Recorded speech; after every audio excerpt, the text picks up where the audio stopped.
How do you bomb a hospital?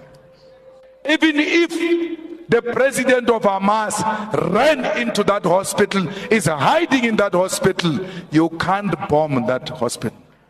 How do you bomb a refugee camp? Even if Hamas ran into that refugee camp, you are in no position to bomb a refugee camp.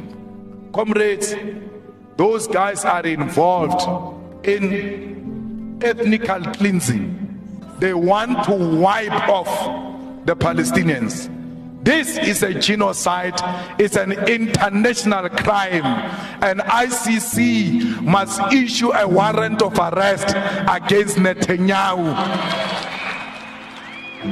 Why do you issue warrant of arrest on Putin, who has not done worse than what Netanyahu has done to the people of Palestine?